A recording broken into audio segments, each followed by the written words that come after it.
Ja, jeg håber, I har haft en rigtig dejlig dag. Vi har nydt det gode vejr heroppe i Saltum, inden vi forbereder de sidste detaljer omkring vores afrejse på mandag. Mandag morgen kl. 6 drager vi fra Aalborg i bil og skal med flyveren kl. 15 fra Kastrup. Vi gør det simpelthen for at minimere risici for, at materialet det skal komme væk, blive væk undervejs og køre til Kastrup. Jeg har haft min sidste lille træningstur herhjemme i Danmark i meget lang tid, og næste gang jeg skal cykle, så bliver det i Borrego Springs i USA, hvor der er 43 grader og midt på dagen, så det bliver noget af en omvæltning, selvom der er fint vejr hjemme.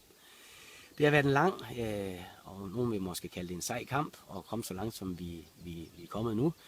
3 år har processen løbet i, og der har været kæmpet rigtig mange kampe. Den vigtigste af alt, det er, at Max i dag er frisk og rask og deltager i teamet i USA.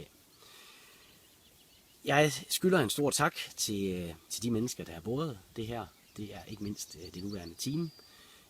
Vi har løftet et flok, og det har lykkedes os alene fra teamets side, plus et par enkelte familiemedlemmer, at få skabt basis for fundraising i hele projektet. Jeg skal også sende en kæmpe stor tak til den del af teamet, som ikke er med længere, hvis man kan sige det på den måde. Dem, der er fratrådt i anførselstegn, de har dannet basis, de har dannet fundamentet for hele projektet, og det har været en uvurderlig hjælp. Der er enkelte mennesker, også som har været med ind i projektet.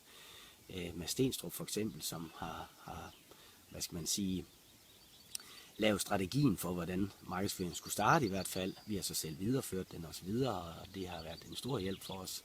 Børnecancerfonden har været med lige fra start også, og har været til uvurderlig hjælp i mange henseender, og har også boostet, hvad skal man sige, vores projekt indsamlingsmæssigt, og det er vi rigtig glade for.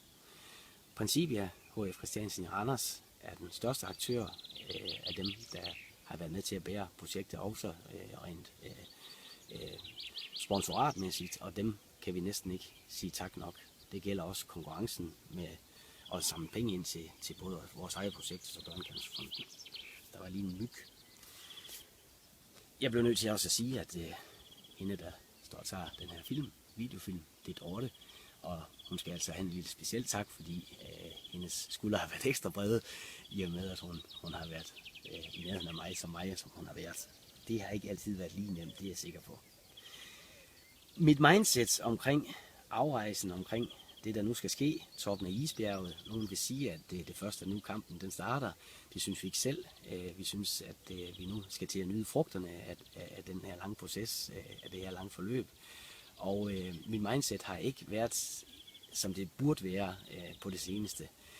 Det har så hjulpet her de sidste par dage. Jeg har talt med blandt andet Peter Sandholt, som selv har deltaget i Race Across America, som er til rigtig, rigtig stor hjælp for mig flere gange undervejs i forløbet.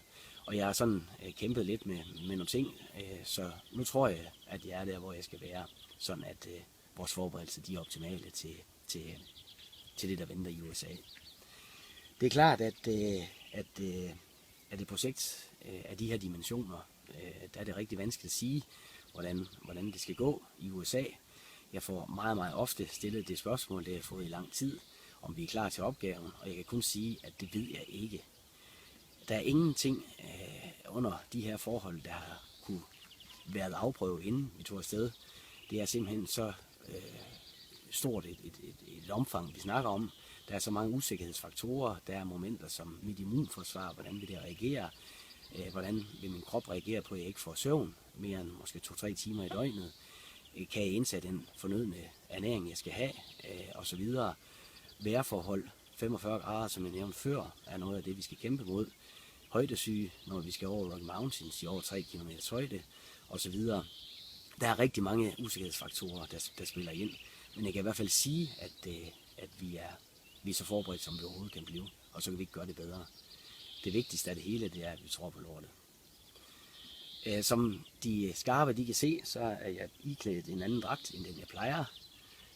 Det er min nye cykeldress, min nye cykeltøj, som er sponsoreret af Extreme, og som jeg er vældig, vældig tilfreds med. Jeg synes, det er super flot, og det har nogle rigtig gode praktiske farver, når vi skal cykle i varmen. Og nu tager jeg lige om meget kort tid en lille runde, hvor I kan se de forskellige sponsorer derpå. Der er rigtig mange af dem, og dem kan I se nærmere på inde på vores hjemmeside www.teamnico.dk, hvor der i øvrigt også er andre sponsorer, ud over dem, der er afbildet på tøjet. Jeg tager lige en lille runde, mens jeg hviler stemmen, inden jeg gør klar til afslutningen på den her lille video. Og imens så filmer Dorte alt, hvad hun magter.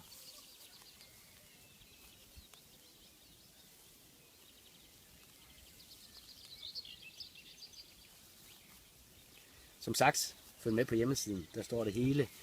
Følg med på alle de opslag, vi sender fra USA. Der kommer rigtig mange på Facebook. Det ved jeg, der er mange, der er efterlyst.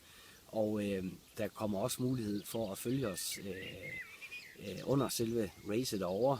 De oplysninger kommer på særskilt opslag på Facebook senere. Dem jeg vil sende tak til, ud over de personer og de organisationer og så videre, virksomheder jeg har nævnt, og som også sidder på mit tøj, det er dig. Det er dig, som har fulgt vores projekt, måske fra starten af, som har været inde og like, været inde og kommentere, og som simpelthen har været en uvurderlig støtte, både under vores øvelser, hidtil vores forberedelser osv., og som jeg ved vil være af enorm betydning for mig selv, når jeg sidder på cyklen en mørk nat måske, i et gudsfrygtigt landskab, havde jeg nær sagt, hvor ikke man aner, hvor man er. Der kommer det virkelig til at betyde rigtig meget for mig, at du er med mig, og at du sender en hilsen til mig, osv. Afslutningsvis skal jeg også sige omkring fundraising og så videre, at vi er så tæt på at nå vores mål, og når jeg siger tæt på, så snakker vi om få tusind kroner i at nå indsamlingen totalt set på de 430.000, som den faktisk er kommet op på. Det håber jeg, det lykkes, fordi så vil vi kunne generere endnu flere penge til Børnekassensfonden her på det sidste. Og det er jo sådan, at vores konkurrence omkring gavekort til Principia, det fortsætter helt til den 30. i 6., hvor vinderen blev udtrukket fra USA. Vi håber også, du er med her endnu en gang. Kæmpe stor tak for din støtte hele vejen igennem. Både på Facebook, både på på den indsamlingsmæssige side, og i alle mulige andre henseender. Det har uvurderlig betydning for os. Vi tror på lortet, fordi du er med os. Tak for nu.